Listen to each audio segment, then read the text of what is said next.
of Ring of Honor 6th Anniversary Show. The very controversial, the very much talked about 6th Anniversary Show for Ring of Honor. This is a very good show. I'm just going to say that right now. And let's get into it.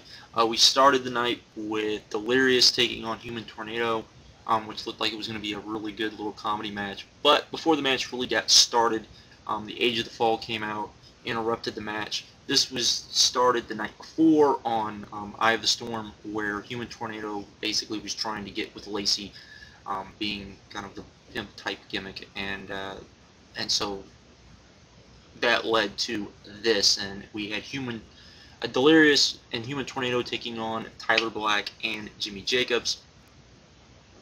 This was a good match. Definitely got to showcase a lot of what Human Tornado can do. Also got to show what Delirious could do. Every guy kind of, it just was one of those really just fun matches to watch that sometimes you don't always get to see. But this was a lot of fun, I thought. And again, showed that I think Human Tornado really could have had a really good run in Ring of Honor. Except now he hurt his foot or his knee. Yeah, he shattered his knee or did something to it.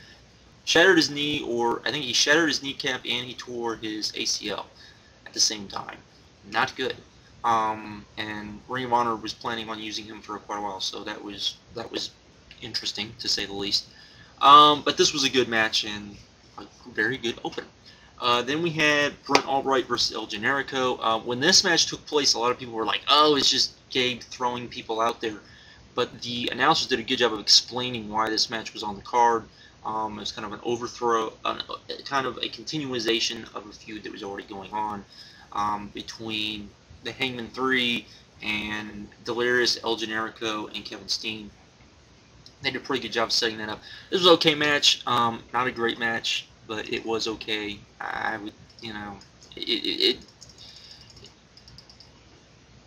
I don't know. It just seemed like there was something off. I don't know what it was. I expected a little better from this, but it was okay. I'd give it 2.5 stars. Nothing horrible. Next we had the Larry Sweeney Show. The very controversial Larry Sweeney Show. This is where Allison Danger kind of made her return, and the whole rape angle took place. Now,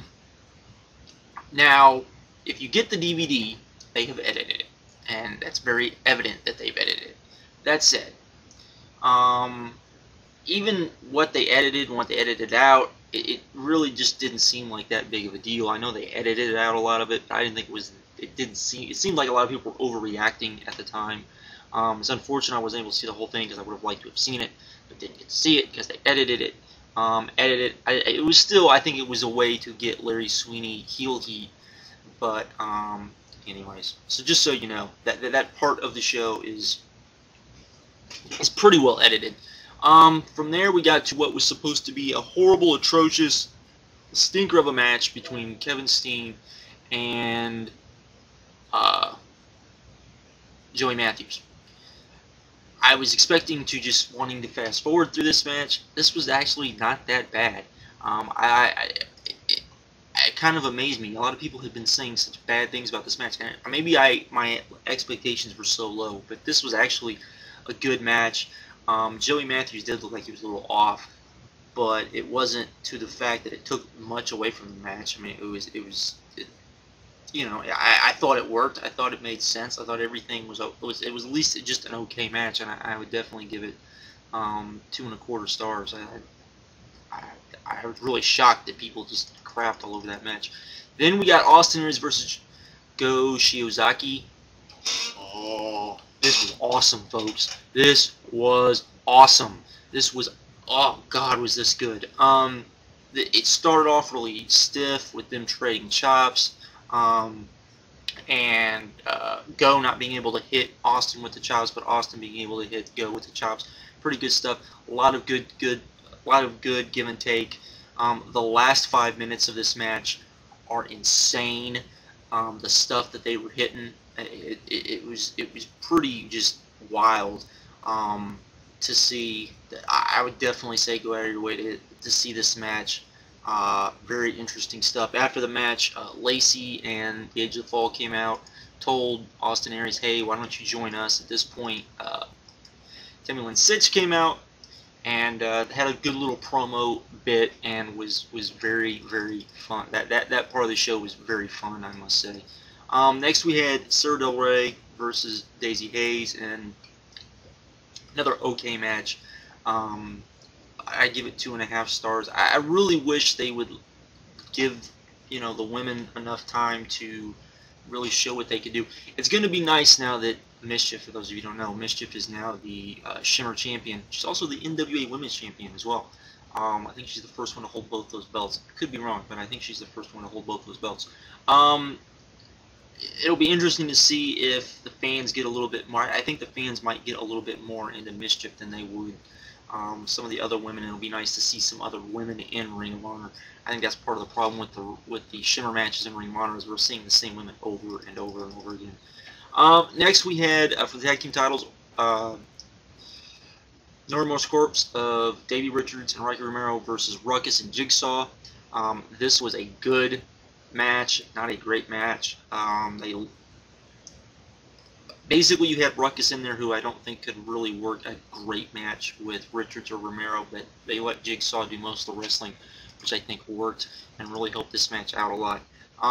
Still was fun, still was interesting, still was a good match, and definitely. Then we had Roderick Strong, Eric Stevens, and Necro Butcher in a 3-way for the FIP title. No count out, no DQ.